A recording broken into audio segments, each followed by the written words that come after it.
আপনি কি জানেন সূর্যের সবচেয়ে কাছের গ্রহ কোনটি? এটি হল বুধ গ্রহ। সূর্য থেকে বুধের দূরত্ব মাত্র প্রায় 5,80,00,000 কিলোমিটার।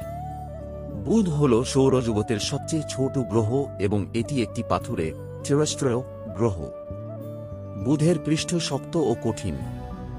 বুধের ভেতরে একটি বিশাল লৌহের কেন্দ্র রয়েছে যা গ্রহটির মোট আয়তনের প্রায় 60%-এরও বেশি জুড়ে রয়েছে।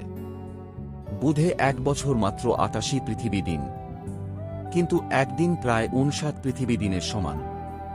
দিনের বেলায় এখানে তাপমাত্রা পৌঁছে যায় 430 ডিগ্রি সেলসিয়াস, আর রাতে নেমে আসে -180 ডিগ্রি পর্যন্ত।